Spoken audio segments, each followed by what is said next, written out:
The difference between worship that transforms you versus worship that's just routine comes down to 7 specific obligations that most of us have never been taught. And I'm about to share all 7 with you. I recently studied a profound text by Sheikh Muhammad al-Wasabi about what Allah actually requires from us when He commands us to do something. And what I discovered completely changed how I approach my Salah, my zikr, my charity, everything. Today, I want to share these 7 obligations with you because they're the difference between worship that feels mechanical and worship that connects your heart directly to Allah. If this resonates with you, please hit that subscribe button and the bell. I share content like this to help us all grow closer to Allah. Here's what we'll cover: the 7 obligations, why most of us are missing at least 3 of them, and most importantly, how to implement each one starting today. Let me ask you something honestly. Have you ever prayed Maghrib and then wondered if Allah actually heard you?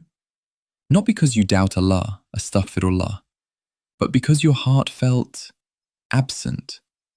You said the words, you made the movements, but something was missing. I used to feel this way constantly. I would finish my prayers and feel almost empty, like I had completed a task rather than connected with my Creator. And that's when I discovered this book that changed everything. Sheikh al-Wasabi identified exactly why this happens. When Allah commands us to pray, to fast, to give charity, He doesn't just want us to do the action. There are 7 specific inner and outer requirements that must be fulfilled for that worship to be truly accepted by Allah.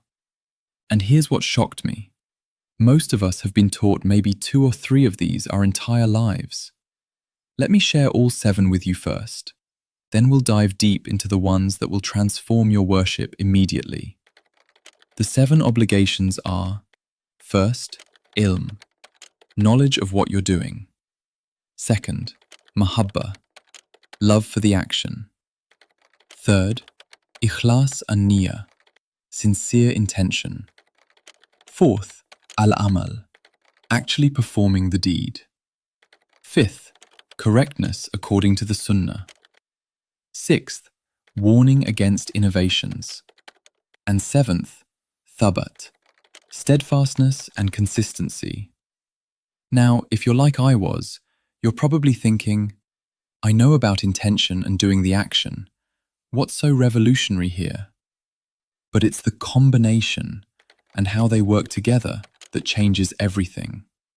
Let me show you what I mean by walking through the 3 that will immediately transform your next prayer. The first game changer is ilm, knowledge. But this isn't just knowing prayer is required. Sheikh al-Wasabi means knowing why each rak'ah purifies you, what happens spiritually when you prostrate, how each part of the prayer connects you to Allah. When you truly understand that your forehead touching the earth is the closest you can physically get to Allah in this dunya, suddenly, sujood isn't just a movement. The second is mahabba, love. This destroyed me when I first understood it. Allah doesn't just want your compliance, He wants your heart to want to worship Him. Think about it.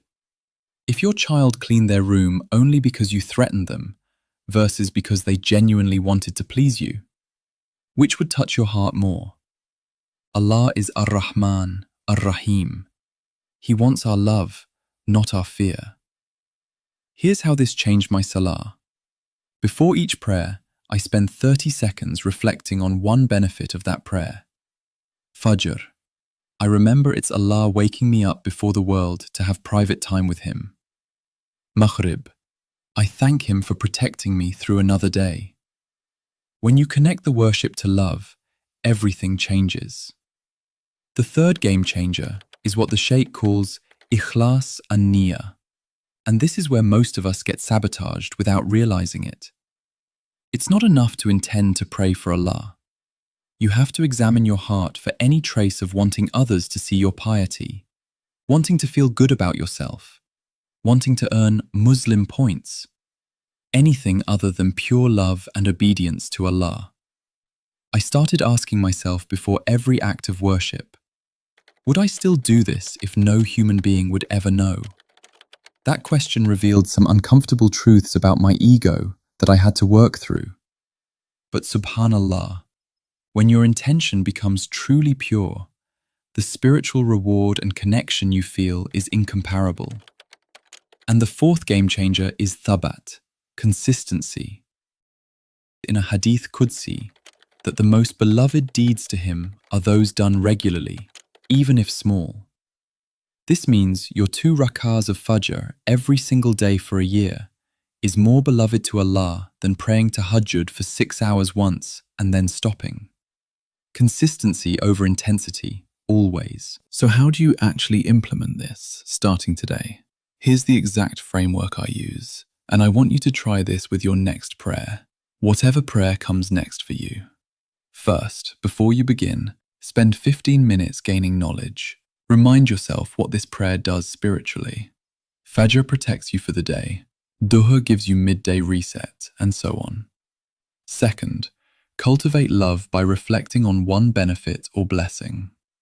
Third, check your intention. Ask yourself that question, am I doing this purely for Allah? And fourth, commit to consistency over perfection. Better to pray every single day with presence than to have one perfect prayer and then feel discouraged. The beautiful thing is that when you start implementing these obligations, your other acts of worship naturally improve too. Your dhikr becomes more meaningful. Your charity feels more connected.